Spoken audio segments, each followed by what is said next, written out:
आटे के बोरे का इस्तेमाल करके हम किस तरीके से छोटे छोटे कामों को अंजाम दे सकते हैं और अपने छोटे से घर को कर सकते हैं ऑर्गेनाइज। मिनटों सेकंडों में बेकार पड़े हुए नैपकिन से हम किस तरीके से बनाने वाले हैं ज़बरदस्त से ज़ीरो कॉस्ट ऑर्गेनाइज़र, जो कि हमारे ना सिर्फ हज़ारों रुपीज़ को बचाने वाले हैं बल्कि हमारे छोटे से घर को, फैले हुए घर को करने वाले हैं ऑर्गेनाइज। पाउडर को छिड़केंगे अलमारियों में और इससे हमें क्या फ़ायदा होने वाला है, आज की इस वीडियो में आपके साथ शेयर करने वाली हूँ। रोज़मर्रा ज़िंदगी में काम आने वाले छोटे छोटे से टिप्स एंड ट्रिक्स। वीडियो को स्किप मत कीजिएगा, एंड तक देखिएगा ताकि मेरे सारे जुगाड़ आपके काम आ सके। बिस्मिल्लाहिर्रहमानिर्रहीम। अस्सलाम वालेकुम। कैसे हैं आप सब? उम्मीद करती हूँ खैरियत से होंगे। जी तो फ्रेंड्स, आज फिर लेकर आई हूँ बहुत ही माइनर से आइडियाज़। बिल्कुल जी, घर आपका जब फैला हुआ होता है ना तो वो इतना मेस क्रिएट करता है, और अगर आपका सफाई ना हुई हुई हो वो भी इतनी मेस क्रिएट नहीं करती। और आज आपके साथ एक और आइडिया भी शेयर करने वाली हूँ कि घर पे आप किस तरीके से अपने छोटे छोटे इवेंट्स को मना सकते हैं कम बजट में। तो स्टार्ट करेंगे टिप नंबर 1 से। तो अक्सर यही होता है कि हमारी जो ये बास्केट्स वगैरह होती हैं ना, अगर हम इनको डेली ही जो है वो वॉश करके बिल्कुल एक साइड पर रख दें तो इससे आपका घर काफ़ी बेस्ट लगता है। और दूसरा ये होता है कि आपकी बास्केट जो गर्मियों में ख़ास तौर पे बहुत ज़्यादा स्मेली हो जाती हैं कूड़े वगैरह की वजह से, तो वो स्मेल जो है ना वो नहीं आती है। और धूप होती है, और धूप में आप इसको इस तरह से वॉश करके डेली के डेली अगर आप रखेंगे तो ये ड्राई हो जाती हैं फ़ौरन ही, और इसमें से स्मेल आना भी बंद हो जाती है। अच्छा, सेकंड हम आते हैं कि होता क्या है कि आपका घर जो है ना, आप सफाई ना भी करें ना तो वो इतना मेस क्रिएट नहीं करता, लेकिन अगर हम इस तरह से चीज़ों को फैला के रखते हैं, जिस तरह कि मैं अब ये कूलर भर रही थी, और कूलर भरने के बाद अक्सर ही हम इस तरह से करते हैं कि पानी वगैरह को इस्तेमाल करते हैं या फ़र्श वगैरह धोते हैं तो हम पाइप्स को इस तरह से छोड़ देते हैं, टैब में लगा छोड़ देते हैं। उसके बाद हम इसको जो है ना इसी तरह से ये पूरे सहन में जो है वो बिखरा हुआ होता है। इसका बेस्ट आइडिया यही है कि आप बेशक टैब पे इसको लगा रहने दें, लेकिन आपने इसको ले लेना है और इस तरीके से आपने अपना जो भी काम है वो करने के बाद इसको लपेट लें, और लपेट के इसको टैब के ऊपर ही जो है ना इस तरह से लगा दें।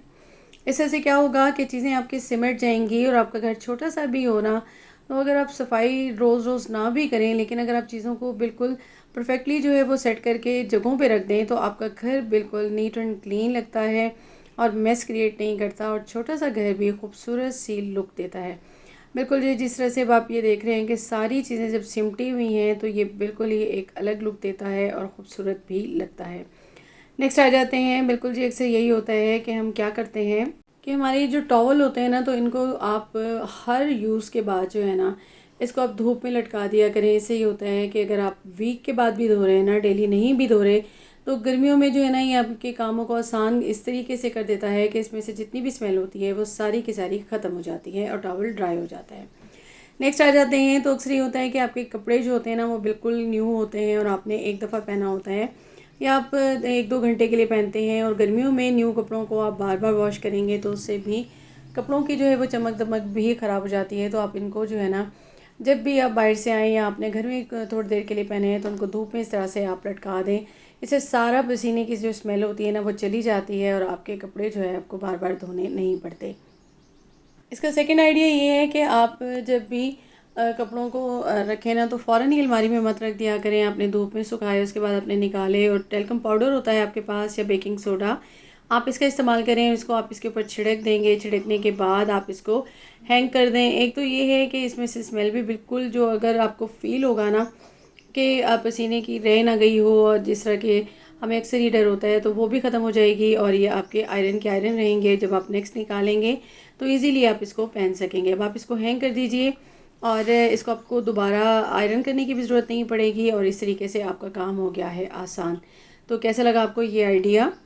अच्छा जी, आपके बच्चों की बर्थडेज़ होती हैं, अब गर्मियाँ तो बहुत ज़्यादा हैं लेकिन बर्थडे भी होती है बच्चों की, और उसे हमें बिल्कुल अरेंज करना होता है। तो आप किस तरीके से घर पे कर सकते हैं, जैसे कि यहाँ पे मैंने बनाया था बुक केक, और केक की रेसिपी मैं आपके साथ ज़रूर शेयर करूँगी। और उसके साथ ही मैंने यहाँ पे थोड़ा सा घर को डेकोरेट कर लिया था। बिल्कुल कम बजट में आप बहुत ही आसानी के साथ बच्चों को भी खुश रख सकते हैं, और सारी अरेंजमेंट अपने घर पे आप खुद ब खुद कर सकते हैं इस तरीके से, जैसे कि मैंने यहाँ पे की है, ये आप देख रहे होंगे। तो मैंने अपने लाउंज को इस तरह से थोड़ा सा सजा दिया था क्योंकि मेरे बेटे की थी बर्थडे, और मैंने सोचा कि मैं उसको बिल्कुल एक इस तरीके से बनाऊँ कि ये जो है ना एक इवेंट सा बिल्कुल क्रिएट हो जाए। और ज़ाहिर है आप घर के ही अफराद हों तभी आप छोटी छोटी चीज़ों को इस तरीके से मैनेज कर सकते हैं, और यहाँ पे मैंने बना ली थी बिरयानी, कोरमा और चीज़ पफ बनाए थे, साथ में रायता सलाद हो गया था और साथ ही मैंने बना लिए थे शामी कबाब और चिकन ब्रेड बनाई थी। और ये सारी चीज़ें मैंने घर पे खुद ही बना ली थी। और इस तरीके से मैंने एक छोटा सा इवेंट जो है अपने बेटे की बर्थडे का बिल्कुल घर पर ही ऑर्गेनाइज़ कर लिया। और बच्चे भी खुश हो जाते हैं इस तरीके से और आपके काम भी हो जाते हैं आसान। और बाज़ार से महंगा भी आपको कुछ लाना नहीं पड़ता। नेक्स्ट आ जाते हैं, बिल्कुल जी यहाँ पे मेरे पास मौजूद है ये नैपकिन। अच्छा, ये नैपकिन मैंने आपको बहुत दफ़ा बताया है कि मैं इनको कट करके रख देती हूँ और यहाँ पे ये मेरे पास मौजूद थे। यहाँ पे मैंने ले लिया था आटे का बोरा और उसकी मैंने मेजरमेंट करके इसकी कटिंग कर ली। इसी तरह से नैपकिन मेरे पास मौजूद थे और उसको भी मैंने लेके तीन तीन नैपकिन को मैंने आपस में जोड़ लिया था। और इसकी मुझे लेंथ और विड्थ जो है वो चाहिए थी। तो लेंथ मुझे चाहिए थी इसकी 71 इंच, यहाँ पे मेरे पास आ गई थी 73 इंच। इस तरह से विड्थ मुझे चाहिए थी 31 इंच और आ गई थी 33 इंच। अब मैंने सेंटर में रखा है इस आटे के बोरे को और ऊपर नीचे मैंने नैपकिन्स को तीन तीन को जो कि मैंने मेजरमेंट कर ली थी और इस तरह रख के मैं इन पे लंबी लंबी सिलाइयाँ लगा लूँगी और इस तरह से फिर साइडों पे लगा के बॉक्सेस बना लूँगी। अभी मेरे पास एक लंबा पीस तैयार हो चुका है। अब मैंने क्या करना है, एक्स्ट्रा पार्ट सारे मैंने कट कर लिए और स्टिचिंग के बाद और एक्स्ट्रा कटिंग के बाद मेरे पास यहाँ 71 इंच और 31 इंच की विड्थ और 71 इंच की लेंथ के साथ ये रेडी हो गया। ये पीस मेरे पास रेडी हो चुका है। अब मैंने क्या करना है, मैंने ले लिया अपना हाइलाइटर जो कि मैंने मशीन के पास लगाया हुआ है। मुझे ये इन कामों के लिए ही चाहिए होता है। अब यहाँ पे मैं 10 इंच का जो है मार्जिन लेती जाऊँगी और इस पर मार्क कर लूँगी अच्छे से। 10 इंच का मैंने यहाँ निशान लगा लिया और ये मैं यहाँ से कटिंग कर लूँगी। 10 इंच का ये पार्ट एक्स्ट्रा मैंने निकाल लिया। इसका क्या करूँगी आपको बाद में आपके साथ शेयर करती हूँ। अब मैंने फोल्ड कर लिया अपने कपड़े को और इसका मिड ले लिया, उस पर मैंने निशान लगा लिया। ठीक है जी, ये मेरे पास मिड आ गया। अब मैंने क्या करना है, मैं मिड में से लेफ़्ट और राइट दोनों साइडों पे 6 सेंटीमीटर का निशान लगाऊंगी। अच्छा सॉरी, मुझे 31 सेंटीमीटर और 71 सेंटीमीटर लेंथ और 31 सेंटीमीटर विड्थ चाहिए थी। अब मैंने यहाँ पे क्योंकि मैं सारा काम सेंटीमीटर में कर रही हूँ तो मिड से मैंने एक लंबी ले ली 9 सेंटीमीटर की और वहाँ भी मार्क कर लिया। अब मैंने एक टेप का ले ली थी क्योंकि मुझे गुलाई चाहिए थी और मैंने दोनों मार्क जो 6 सेंटीमीटर के लेफ़्ट और राइट लगाए थे उसको मिड वाले 9 सेंटीमीटर से मैंने बिल्कुल अटैच करके गुलाई इस तरह से कर ली और ये मेरे पास एक गोल गला आ गया।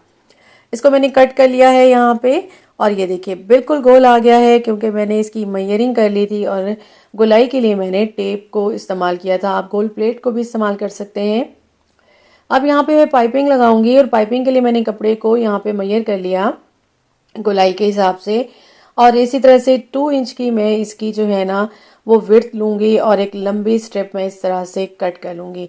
अब ये मेरे पास आ गई है और अब मैं इसको लगा दूँगी यहाँ पे पाइपिंग और पाइपिंग लगाने के बाद मैं आपको दिखाऊंगी ये इस तरह से मेरे पास एक गोल गला बन के हो गया है रेडी। ठीक है जी, अब जो मैंने पीस कट किया था ना 10 सेंटीमीटर का ये मेरे पास आ गया और एक और पीस मैंने 10 सेंटीमीटर का इसी तरह से और 31 की जो है ना विड्थ लेके मैंने यहाँ पे रेडी कर लिया था। तो अब एक पीस को मैं रखूँगी इस गले के नीचे और दूसरे पीस को रखूँगी ऊपर। अब यहाँ मैं स्ट्रेट सिलाई लगा दूंगी जहाँ मेरी फिंगर है यहाँ पे और ये देखिए ये कुछ इस शेप में मेरे पास आ जाएंगे। दोनों पार्ट्स को मैं ऊपर कर लूँगी तो सीधे कर लिए और ये मेरे पास कुछ इस तरह की शेप आ गई है। अब इसको मैंने अच्छे से जो है ना वो हाथों की मदद से प्रेस कर करके मैंने इक्वल कर लिया। अब मैं क्या करूँगी, जो मैंने पार्ट सीधा अंदर की तरफ रखना है ना उसके ऊपर मैं इस पार्ट को ला के कुछ इस तरह से मैं इसको यहाँ पे स्टिच करूँगी। पहले तो मैंने इसको इक्वल कर लिया। अब मैंने क्या करना है कि इसको मैंने ले लिया और मेरे पास मौजूद है एक हैंगर। मैंने यहाँ पे एक हैंगर ले लिया और मैं इसकी मेजरमेंट ले लूँगी कि ये हैंगर कितना है। पहले तो ये हैंगर बड़ा था तो इसकी साइडों पे मैंने देख के ना यहाँ पे मैं इसके निशान लगा दूँगी कि इन दोनों को मैंने कट कर लेना है एक्स्ट्रा पार्ट को। और अब यहाँ पे मैंने मार्क लगा देना है बिल्कुल जो मिड आ रहा था ना हमारे इस हैंगर का, यहाँ से लेके मैंने बिल्कुल इसी शेप में यहाँ पे निशान लगा दिया दोनों तरफ।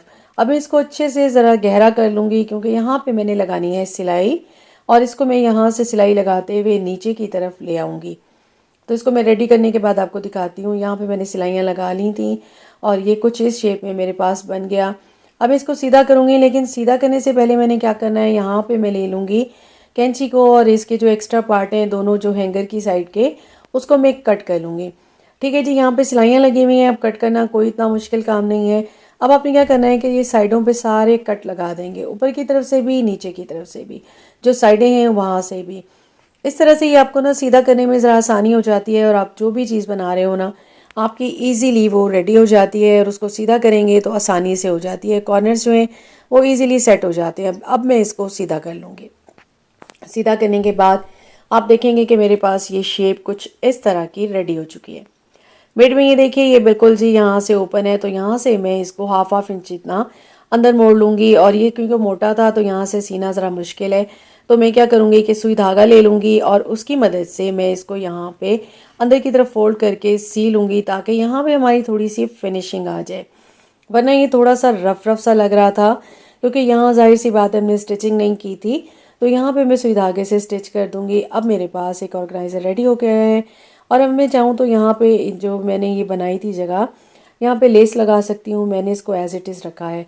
अब मैंने यहाँ पे ले लिया है हैंगर, और हैंगर को मैं इसके अंदर पुट करके देखूँगी कि कितना हैंगर जो है एक्स्ट्रा है, तो उसको मैं दोबारा से कट कर लूँगी। कट करने के बाद मैंने इसके अंदर फिक्स कर दिया और जो एक्स्ट्रा था वो हमारे पास कट होके आ गया। अब ये जी मेरा बिल्कुल रेडी हो चुका है एक ऑर्गेनाइज़र, और इसको मैं कहाँ यूज़ करने वाली हूँ। बिल्कुल देखिए, नो कॉस्ट, घर में ही सारी चीज़ें मौजूद थी और मैंने इस्तेमाल किया है।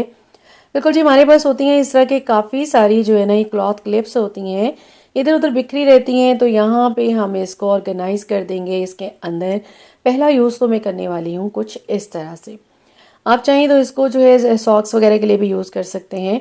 अब कुछ क्लिप्स मैंने इसके अंदर डाल दी हैं, कुछ मैं इसके ऊपर यहाँ लगा दूँगी और इस तरीके से जी ये हमारा ऑर्गेनाइज हो जाएगा। और लॉन्ड्री एरिया के पास आप इसको बिल्कुल हैंग कर सकते हैं। जब आपको ज़रूरत होती है, आप कपड़े वॉश कर रहे होते हैं, तो आप इजीली यहाँ से उतार कर इनको यूज़ कर सकते हैं। या फिर आप इसको बिल्कुल ही मशीन के साथ ही इस तरीके से आप इसको हैंग कर दीजिए। वहाँ पे कोई होल वगैरह हो, कोई नेल लगा हुआ हो तो उसके ऊपर की लगा हुआ हो, उस पर आप लगा सकते हैं। इसके आपको दो फ़ायदे हो जाएंगे। एक तो जो आपकी ये तार होती है ना, आप इसको भी इसके अंदर बिल्कुल रख सकेंगे। नेक्स्ट आ जाते हैं, हमारे पास होते हैं इस तरह से नैपकिन जो कि हमारे यूज़ हो रहे होते हैं, या फिर आपके टिश्यू पेपर्स होते हैं, तो आपने इनको यूज़ करना होता है। तो बिल्कुल जी इनको हम इसके अंदर डाल देंगे और डालने के बाद हम इसको डाइनिंग एरिया में बिल्कुल सामने हैंग कर देंगे, और जब हमें ज़रूरत होगी तो बिल्कुल हम यहाँ से उतार के इसको यूज़ कर लेंगे। तो कैसा लगा आपको ये आइडिया? तो उम्मीद करती हूँ मेरा आज का कंटेंट आपको पसंद आया होगा। पसंद आया तो काइंडली मेरे चैनल को सब्सक्राइब कर दीजिएगा, बेल आइकन को प्रेस कर दीजिएगा। अपना रखिएगा बहुत ज़्यादा ख्याल। बिल्कुल मिलते हैं आपसे फिर नेक्स्ट वीडियो में नेक्स्ट मज़ीद बेहतरीन आइडियाज़ के साथ। टिल देन, अल्लाह हाफ़िज़।